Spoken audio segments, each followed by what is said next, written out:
Hello, hello, Aris Collective. Ako po ito si James from James Tarot PH.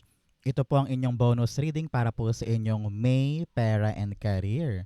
Alamin po natin naghihintay sa inyo sa larangan ng pera, karera, trabaho, projects, and kaching-kaching. Okay? But first, mga Aris, ihanda mo na ang yung isang tanong para sa ating isang tanong, isang sagot. Kung meron po kayong pangmalakasang one question, hawakan mo yan at sa dulo po atin po yung babasahin. Okay? Let's begin. Holy Spirit, Spirit Guides, ibigay po natin kay Aris sa mga mensaheng dapat nilang malaman. Inhale and exhale. Your cards for the week, for the month rather. Beautiful, beautiful, beautiful. Congrats. Siya nga pala mga mahal kong Aris, maraming salamat po ha. Sa lahat po ng mga nagsusubscribe, nagla-like, sa lahat po ng mga patuloy pong sumusuporta at hindi po nag skip ng ads sa ating mga videos. Malaking tulong po sa akin yan every time po na meron tayong libreng reading para sa inyo. Maraming maraming maraming salamat po. So, this time around, i-click nyo rin po yung notification bell para po kayo ma-notify every time po na meron tayong reading. And share this video para marami po pong Aris ang makapanood. Okay? So, thank you po for not skipping the ads. So, in the background of your reading, meron kang the Seven of Cups. Okay, Aries, this time, alam ko naghahanap ka ng iba't ibang paraan or iba't ibang means para magkaroon ng pagkakakitaan or makadagdag sa mga potensyal mong paglago, no? Iniisip mo kung pwede kaya yun, pwede kaya to, why not try ko to. Marami kang naiisip, marami kang gusto sanang simulan, pero you don't know what to do. You don't know kung saan ako magsisimula at kung ano yung konkreto. Yan. Iniisip mo, pag ito kaya ginawa ko, papaldo kaya ako dyan. Pag yan ba ginawa ko, kikita kaya ako dyan. Marami ka naiisip na pakulo, diskarte, or paraan. Pero ang kailangan talaga ngayon, malusaw yung ilusyon, malusaw yung kalituhan, malusaw yung hindi tama sa tama.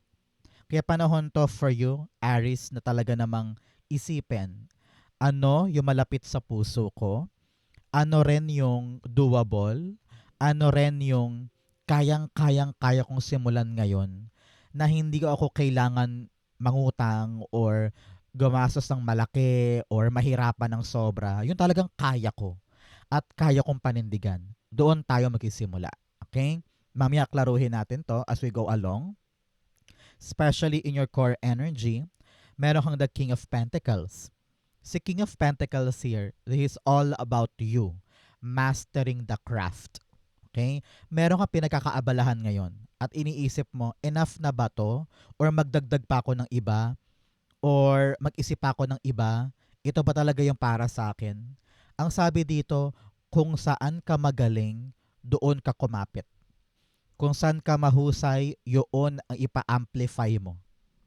Kung saan ka talaga bihasa, doon ka talaga mag-focus.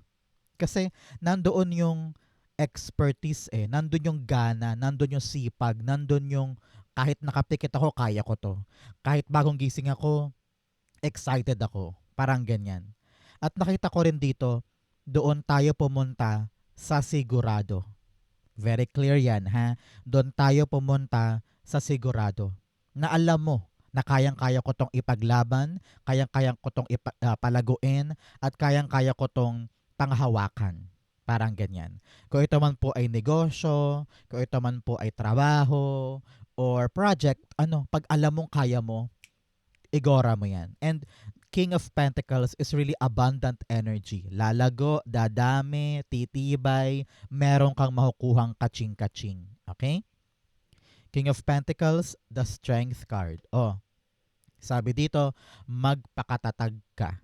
Hindi pwedeng pag nahirapan ng konti, bitaw agad.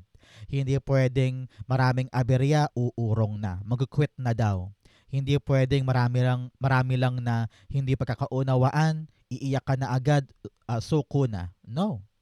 This abundance or this pagkamit mo ng tagumpay talaga sa inaasikaso mo ngayon, nangailangan niya ng tibay ng loob. Hindi pwedeng susuko ka na lang or iiyak ka na lang dyan at sabi mo, ayoko na, mahirap pala, nakakapagod pala. Walang tagumpay na talagang puro cloud nine lang, 'di ba? Lahat ng tagumpay may pinanggalingang hirap, pagod, kayod, and alam kong gets mo 'yan. Ang importante dito, Aris, you know what you need to do para kapitan to. Sabi nga dito, hindi mo kailangan masyadong magpaka-stress. Basta gawin mo lang yung makakaya mo, okay na yon. Okay? Just do your best every day.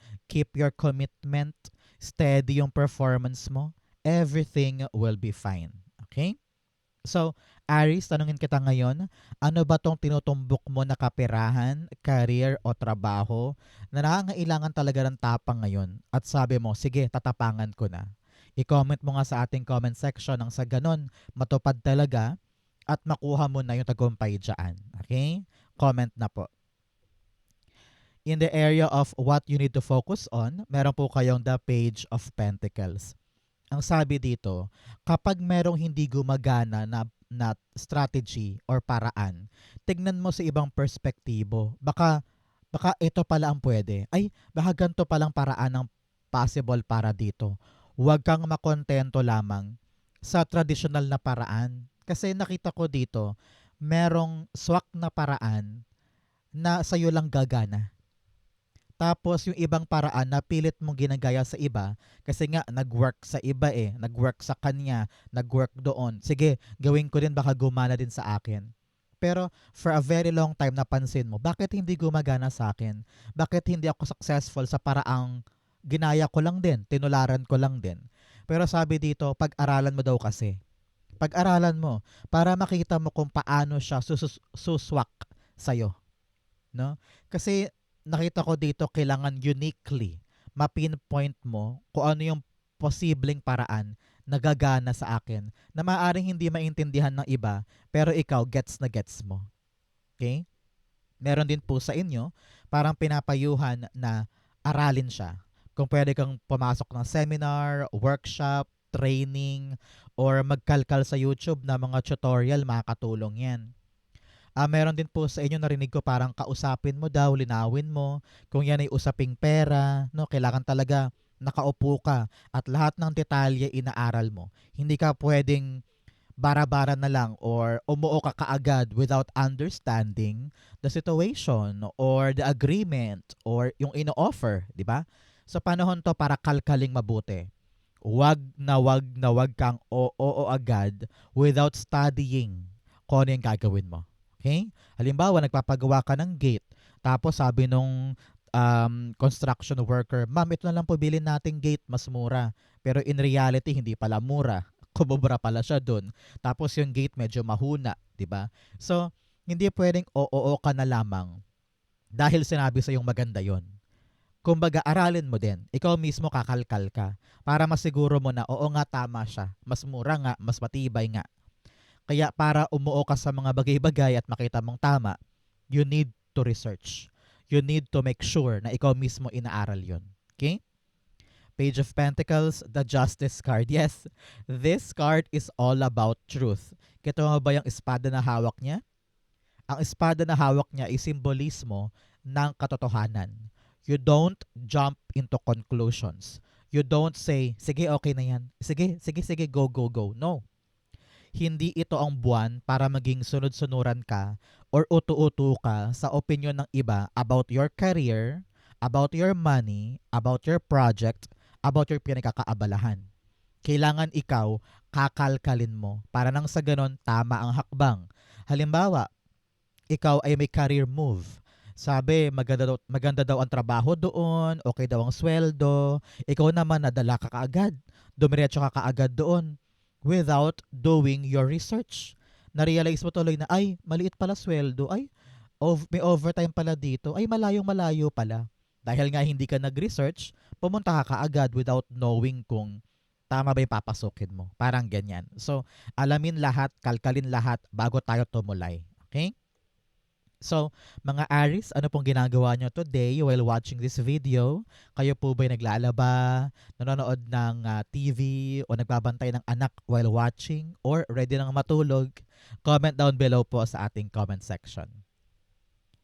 In the area of what you need, meron po kayong the Two of Cups. Alam mo, narinig ko dito, kailangan mo daw makipag-usap ng matino at maayos. Halimbawa, meron kang negosyong balak itayo, tapos meron kang business partner, meron kang kasosyo, kailangan pag-usapan nyo lahat-lahat ng detalye.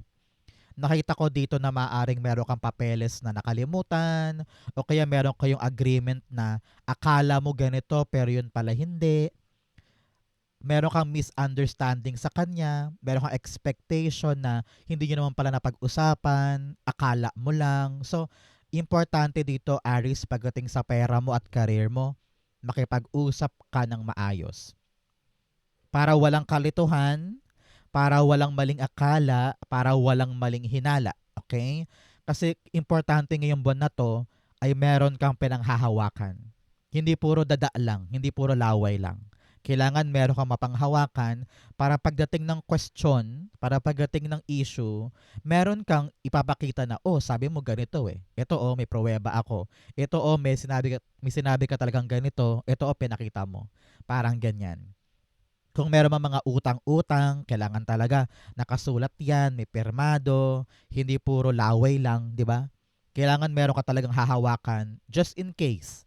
Just in case. Okay? Meron din po sa inyo talagang sinasabihan na maghanda para sa isang interview, maghanda para sa isang training. Panahon to para kumbinsihin yung taong kausap mo na ikaw yung best person for something na kailangan nila. Parang ganyan. Meron din po sa inyo pinapayuhan na kung meron kang balak na career move, pag-usapan nyo ng partner mo para gets niya yung balak mong gawin at makakuha ka ng suporta sa kanya nang sa ganon matibay ka sa pagsuong sa gusto mong puntahan at move. Okay? Two of Cups, the Eight of Swords. Okay. Iniisip mo lagi na hindi mo kaya. Iniisip mo lagi na, hay, parang wala akong magawa sa ugnayan na ito. Parang feeling mo tinatali ka. Parang feeling mo hindi ka makaalis. Or feeling mo sila ang nasusunod kesa ikaw. Wala kang boses. You feel like they are deciding in your behalf, parang ganyan. So sabi dito, magkaroon ka lalakas ng loob na makipag-usap. Ang problema mo kasi, sanay ka lagi na tameme ka lang. Sanay ka lagi na okay na nga yan, sige na nga. Pero in reality, minsan, you need to speak up for yourself and tell the truth. Lahat naman doon ang bagay na pag-uusapan sa matinong paraan. Meron ka magagawang paraan para i-deliver yung message na yan na hindi mauuwi sa conflict, di ba? So, wag mo laging isipin na hindi mo kaya or mahina ka. May paraan ka to level, no? Para maging patas at iparamdam mo na I have something to say, I have, the right to do this, patas dapat tayo, parang ganyan. Okay? So, wag mong i-fall short ang sarili mo. In the area of what's affecting your current energy, meron kang the Hermit card.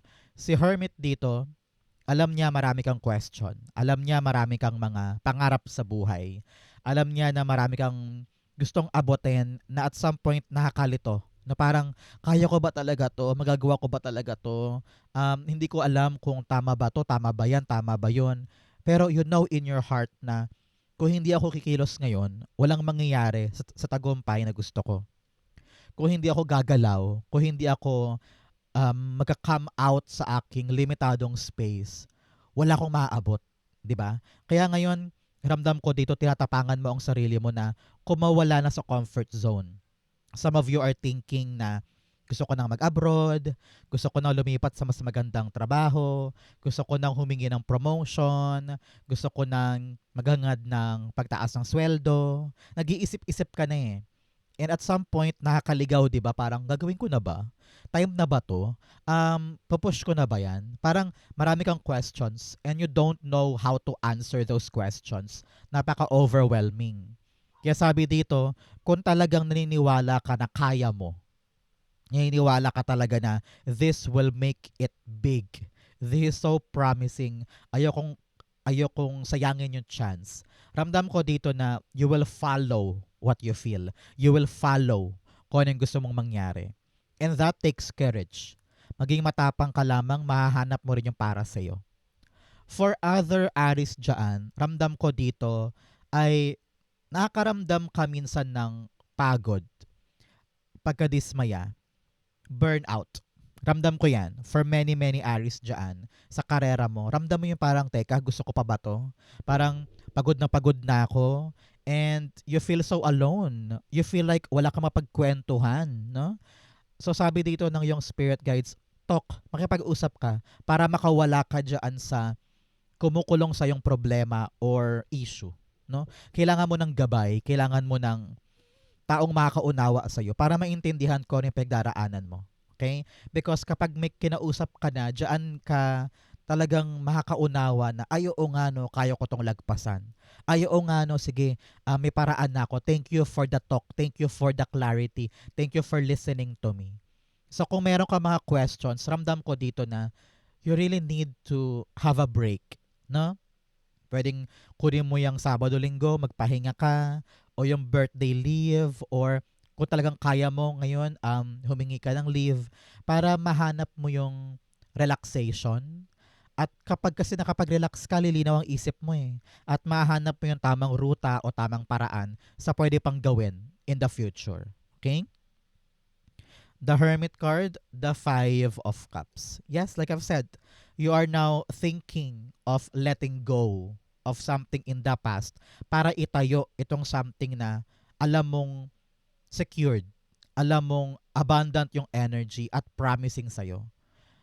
Talagang matapang ka ngayon para isugal tong bagay na ito. Kasi nga may hinahanap ka eh. Meron kang gustong matupad, meron kang gustong maabot at marating. Pero kaakibat niyan yung takot at kaba na kaya ko ba talaga, maabot ko pa talaga. Pero ramdam ko dito talaga na aalis ka na eh or bibitawan mo na yung alam mong kasuko-suko and ready ka ngayon to risk something sa mga bagong bagay para maabot yung tagumpay na gusto mo. Example, dati naka 10 years ka na sa office job pero ngayon sabi mo gusto ko nang mag-abroad, time na ba for me? So nalilito ka kung tutuparin mo ba sa buhay mo yung pangarap na ito. Pero it takes courage to leave something behind and chase your dream and make it abundantly rich para sa'yo. No?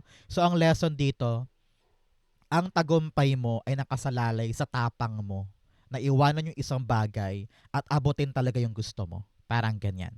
Okay? In your near future, you have the Hanged Man. Ramdam ko dito that you will take a break. Parang sabi mo, sige pag-isipan ko. Sige, ngayon, hindi ko muna siya bibilisan. Hindi ko muna siya iraratel. Pero huwag kang mag-alala, in the near future, you have 12 days, 12 weeks, or 12 months after watching this video, maliliwanagan ka na sa next big move mo. Okay? Ramdam ko dito na makakabuo ka na ng pinakamalaking idea. Lusaw na yung pangamba, yung kalituhan, because you will come up on the best solution or best option na pipiliin mo. Sabi mo, okay, napagnilay-nilayan ko na to for a very long time, handa na ako. Tapos na yung hibernation, tapos na yung pag-iisip, pagkaantala. Meron ka ng choice na may isip papunta sa next chapter ng buhay mo. Okay? Hanged Man, the King of Wands. Yes, you are now ready to make the move. Ready ka na lumaban, to pa rin yung plano, at matapang ka na talagang mag-transition from one part of your life to the other. Wala nang delay, wala nang pagdadalawang isip, buo na ang loob mo na kunin yon or gawin yon or puntahan yon. Kung ano naman tong career change mo or move na gagawin mo, in the near future, desidido ka na at malakas na ang loob mo na gawin siya. Congratulations. Okay? In your challenge, meron kang Page of Cups. Sabi dito, eyes on the prize. Minsan, gusto mong gawin yung isang bagay, pero in the back of your head, hindi ka naniniwala na kaya mo talaga. Halimbawa, your focus now ay makapag-abroad, pero pag bago ka matulog, iniisip mo, ay, baka hindi naman ako makapasa. Ay, baka hindi ako makalagpas sa training. Ay, baka mamaya, mahal pala. So, ikaw mismo at the back of your head, hinaharangan mo yung potential energy nung gusto mo. So, baguhin natin yan. Kung gusto mo talaga, maniwala ka na makukuha mo siya. Parang siya. Naniniwala siya na may isdang lalabas sa cup. Boom! Luwabas yung isda. Diba? So, huwag kang matakot sa mga unexpected or talaga namang katuparan ng gusto mo. Minsan kahit gustong-gusto mo, takot ka naman na mangyari siya. Very ironic, 'di ba? Gustong-gusto mo siya pero takot kang mangyari. Parang ang hirap ata nun. Pero yun ang naramdaman ko dito. You want something pero you're so afraid to get it. Okay? Page of Cups, the Ten of Wands. Marami ka pang obligasyon, marami ka pang mga bagahe sa buhay mo. Panahon to para unti-unting bitawan yung mga bagahe nang sa ganun makapag-focus ka talaga dito. Kailangan dito ng undeniable attention and focus. At kung ano yung mga asungot sa paligid na pwede mo namang bitawan na at ipasa na sa iba, gawin mo daw. Para nang sa ganun, makuha mo talaga tong gusto mo. Okay? In your fortune, meron kang desert passage. Trust there's a divine plan. Manalig ka lang, maniwala ka lang. May plano sa iyo ang Diyos. Kung ano man tong aalisan mo, kung ano man tong mga plano mo for your kayamanan in the future, manalig ka that God is with you. Okay? May plano siya para sa iyo. In your fortune, meron kang Ace of Wands. Talaga namang meron kang matinding idea now. Sabi ko nga, sa gitna ng kalituhan, makakaisip ka ng isang magandang plano na gagana para sa'yo. Meron po sa inyo, may new opportunity, maaring matanggap ka na sa bagong trabaho, masimulan mo na yung negosyong gusto mo, or meron kang bagong pupuntahan na lugar kung saan very exciting, very promising, at may kita mo na unti-unti na magbabago ang life mo. This is your great chance. Huwag palagpasin. Okay? The Ace of Wands, the Sun card. Wow! Tapos na to. Kapag lumalabas si Sun, this is really a sign of a good time for your pera and career. Napakasaya mo, may darating pong good news, maaring darating na yung pera, darating na yung trabaho, darating na yung project, darating na yung sahod, darating na talaga yung pinaghintayan mo. This is something good for you. A new chance that will make you happy. Congratulations. Narinig ko rin parang bagong lugar, bagong galawan, bagong hangin. Congratulations sa'yo. And you will be very happy for this new chapter. Congrats po. In your divine messages, meron kang the energy is gaining momentum. Yes, bumibilis na, gumaganda na, kaya magpakatatag. Huwag bibitaw, huwag susuko, huwag panghinaan, huwag lalaylay yung performance mo dahil gumaganda na to. Okay? In your divine messages, meron kang the Four of Swords. Sabi dito, isurrender mo lang kay God. No? Lahat ng prayers mo, isuko mo sa Kanya. Lahat ng mga healing mo, ipaubaya mo sa Kanya. Meron ka panatagan yun eh. Yung magdarasal ka, sayo mo, God, ikaw na bahala. God, ito yung gagawin ko, takot ako, pero tulungan mo ko. May power dun eh. May power dun na magpapalakas ang loob mo. So, just continue praying, continue believing in God, and everything will be fine. Pinapayuhan ka rin dito na i-prioritize ang tulog, i-prioritize ang pahinga. Nang sa ganun makapag-recharge ka at meron kang energy every day and meron kang good health every day. Four of Swords, the World card. Sabi dito, kayang-kaya mong abutin yung pangarap mo. Kayang-kaya mo magtagumpay. Kayang-kaya mo makompleto yung dapat kompletuhin. Believe in yourself and rest. Okay? Alam ko marami kang laban sa mundo, marami kang gustong gawin, pero huwag mong kalimutan na magpahinga. Kasi yung kapahinga na yan, hindi yan katamaran. Parte yan ng success mo. Parte yan ng tagumpay mo. Pahinga ay kailangan. Okay? Sabi rin dito, yung tagumpay o kompleto na gusto mong gawin, idulog mo lang, ipagpasa Diyos mo lang, tutulungan ka niya along the way. Okay? Outcome mo yan, bigyan mo na kita na fortune cards. You have bag, something important such as a new job. Yes, a new job or raise. Ang tabayan namang good news ngayon, talaga namang may bagong trabaho, may bagong kaganapan, pwedeng promotion or pagtaas ng sweldo. Congratulations. You have goldfish, increase in material wealth or spiritual growth. Talaga may paglago sa kaperahan at pagtaas at pagtibay ng iyong relasyon kay God. Congratulations. You also have vase, secret admirer. Meron daw po kayong taong hahanga sa'yo kung naghahanap ka ng pag-ibig dyan. Naku, may darating. Congrats.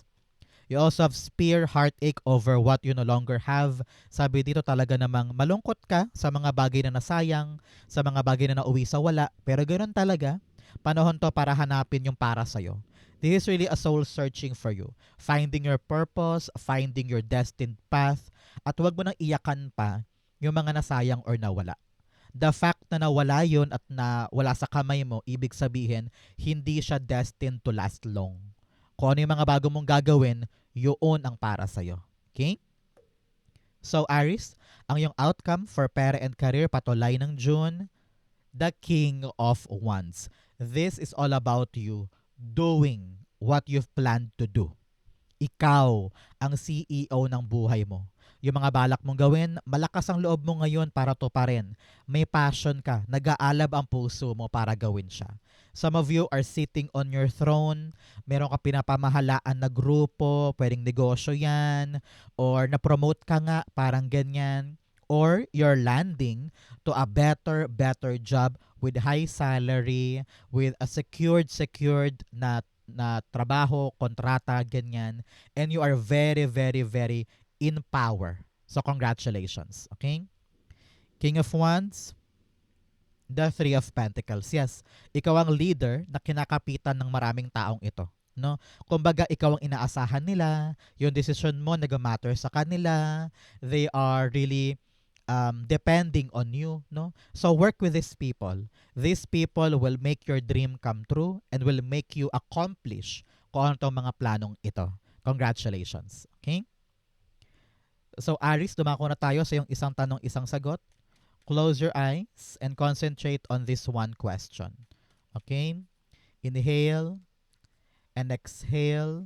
The answer you have, beautiful. Beautiful. Okay, nice. At the bottom, meron po kayong the Two of Pentacles. Panahon na daw, Aries, para timbangin yung question mo. Narinig ko dito na I know walang tumutulong sa'yo. I know parang feeling mo you're so left out at nahihirapan ka ng sobra sa question mo. You need to decide. You need to make a choice. And this choice ay manggagaling sa mga research mo. Hindi pwedeng kung ano lang yung nasa harapan mo, kung ano lang naisip mo, yun na yun. Kailangan kalkalin mo daw mabuti. Ano yung buong katotohanan sa question ko at based on those truth, doon ako magbabase sa aking desisyon. Okay? Now, you need to open your eyes, open your heart, open your mind for the possibility. Huwag mong ikulong ang sarili mo sa limitadong space. Hindi porkat nahihirapan ka dyan, hanggang dyan ka lang. Meron kang magagawa para baguhin ang buhay mo, maabot yon, malasap yon. Merong unexpected na mangyayari dyan sa question mo. Hindi mo akalain na parang, hala, ito yung mangyayari, ito yung outcome, ito yung daratnan mo. No? So, kung ano yung bubulaga sa'yo na opportunity or event o resulta, kailangan talaga mabalanse mo kung itutuloy ko ba to or hindi, pupunta ba ako doon or hindi. Sa panahon nito para tawag dito, kapkapan or pakiramdaman yung nangyayari sa paligid. Hindi pwedeng you're gonna stick on one choice. You need to make sure na aware ka sa paligid mo, magabase ka sa nakikita mo, magabase ka sa realidad mo para doon ka mamili ng choice. Hindi pwedeng nadala ka lang ng pagod, nadala ka lang ng takot, nadala ka lang ng struggle mo, nakapag-decide ka kaagad. No. There's something beneath your question na kailangan mo makita. At kapag nakita mo, masurpresa ka na parang, hay, ganun pala yun. So, sa pagkabigla mo or pagka-surprise mo sa reality na nalaman mo, you will decide on this. And naramdaman ko dito, lalaya ka once you know the truth. Lalaya ka sa burden na ito and you will realize na gets ko na, alam ko na gagawin ko. Kung naghihintay ka ng sagot na yes or no, the answer here is maybe. Maybe. Depende sa marirealize mo, depende sa makikita mo, depende sa malalaman mo. Doon ka magbabase sa choice mo. Kaya maybe. Okay? Ikaw, nasa kamay mo ang choice, nasa kamay mo ang desisyon. Okay? So Aries, ito po ang yung isang tanong, isang sagot. Ganon din po ang yung May, pera, and career. Sa po kayo nakaresonate, comment below, babasahin ko po yan. Thank you Holy Spirit, Spirit Guides, for the clarity and messages na dapat malaman ng mga Aries this month. Thank you po for watching hanggang dulo. I love you. This has been James for James Tarot PH. God bless everybody.